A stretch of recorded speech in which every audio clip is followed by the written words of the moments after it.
नमस्कार, मी प्रवीण कांबळे महाराष्ट्र न्यूज नेटवर्कमध्ये आपल्या सर्वांचे सहर्ष स्वागत करतो। आपण पाहू शकता माझ्या पाठीमागे जे हॉटेल आहे संगीत हॉटेल, या संगीत हॉटेलची बघू शकता पूर्णपणे ध्वस्त करण्यात आलेलं आहे। परंतु याच ठिकाणाहून थोडेसे पुढे या ठिकाणी जे असलेलं माय होम केमचो बार, माय होम बार व तसेच अजून एक बार आहे, या तिन्ही बारवरती कारवाई करण्यात आलेली नाही। हा कोणता दुजेपणा, एक ठिकाणी एका गरीबाचं जमीनदोस्त केलं जातं, परंतु ज्या व्यक्तीचे 4 हॉटेल आहेत त्या हॉटेलवरती कारवाई केली जात नाही। बुलडोजर बाबा, तुमचा बुलडोजर कुठेतरी या ठिकाणी फेर होताना दिसत आहे। नमस्कार।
पुण्यामध्ये कारवाई करण्यासाठी ज्या अर्थी मुख्यमंत्री एकनाथजी शिंदे साहेबांनी आदेश दिला, त्याचप्रमाणे पुणे जिल्ह्यामध्ये 29 बार व पबवरती कारवाई करण्यात आली। कारण एकच होतं की भावी पिढी जी आहे, जी युवा पिढी आहे, कुठेतरी नशेच्या आहारी जात आहे व त्यावरती कुठेतरी पायबंद यावा म्हणून या ठिकाणी जे आहे पुणे जिल्ह्यामध्ये 29 बार व पब तोडण्यात आले।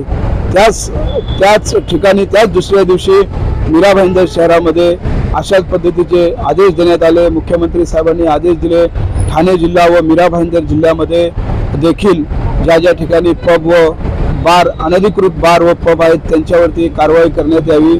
तशाच पद्धतीने मीरा भाईंदर शहरामध्ये काल 3 बारवरती कारवाई करण्यात आली। ऐश्वर्या बार असे 3 बार आहेत, त्याच्यावरती कारवाई करण्यात आली व तदनंतर आज या ठिकाणी मीरा भाईंदर शहरातील प्रभाग क्रमांक 14 जो आहे त्याच्यामध्ये कारवाई करण्यात आली। मीरा भाईंदरचे उपायुक्त रवी पवार साहेब यांच्या मार्गदर्शनाखाली या ठिकाणी कारवाई करत असताना एक बार ध्वस्त करण्यात आला व त्यानंतर केमचो बार या ठिकाणी त्याच्यावरही कारवाई करण्यात आली व तसेच हॉटेल माय होम यावरही कारवाई करण्यात आली।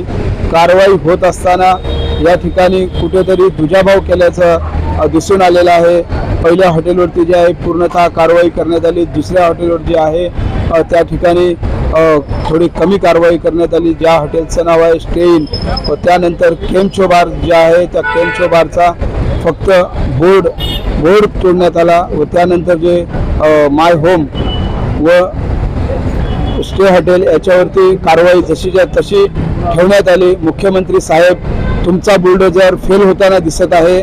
मीरा भाईंदर शहरामध्ये जे आहे या ठिकाणी कारवाई अपूर्ण केली जात आहे. अधिकारी या ठिकाणी आपल्या कामामध्ये कसूर करताना दिसत आहेत. महाराष्ट्राचा बुलडोजर बाबा म्हणून मुख्यमंत्री एकनाथ शिंदे साहेबांचं या ठिकाणी नाव होत असताना मीरा भाईंदर शहरामध्ये जे आहे या ठिकाणी जी कारवाई सुरू आहे, ज्या 22 बारवरती जे कारवाई होणार होती तीच कारवाई जी आहे कुठेतरी दिरंगाई केली जात आहे. ज्या कारवाईला दुजाभाव दाखवला जात आहे, छोट्या प्रमाणात कारवाई केली जात आहे.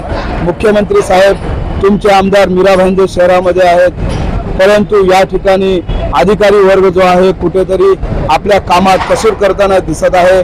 मीरा भाईंदर शहराचा या ठिकाणी मीरा भाईंदर शहराचा या ठिकाणी बारचे शहर म्हणून दिवसेंदिवस ओळख होत असताना कुठेतरी आता वाटलं होतं की या ठिकाणी महाराष्ट्राचा बुलडोजर बाबा म्हणून प्रसिद्ध झालेले मुख्यमंत्री एकनाथ शिंदे साहेब या ठिकाणी जे आहे कारवाई पूर्णपणे करतील व मीरा भाईंदर शहरातील जे युवा पिढी जी आहे, जी बर्बाद होणार आहे, जी नशेच्या आहारी जाणार आहे, त्यांच्यावरती कुठेतरी न्याय केला जाईल असे वाटत होते. परंतु या अपूर्ण होणाऱ्या कारवाईला जबाबदार कोण? प्रशासन व्यवस्था या ठिकाणी दुर्लक्ष का करत आहे हाच प्रश्न निर्माण होत आहे. आपणास मुख्यमंत्री साहेब, आपणास या व्हिडिओच्या माध्यमातून आम्ही सांगू इच्छितो की जी कारवाई युवा पिढीला घडवणार आहे त्या कारवाईचा या ठिकाणी 100% कारवाई झाली पाहिजे व जनतेचा न्याय झाला पाहिजे. संपूर्ण महाराष्ट्रातील जनता तुमच्याकडे अपेक्षेने पाहत आहे. याच बातमीसह आपणास विनंती करत आहोत की या कारवाईचा कुठेतरी फटका युवा पिढीला पडू नये म्हणून कारवाई जी आहे पूर्णपणे करण्यात यावी हीच विनंती. नमस्कार. जय महाराष्ट्र.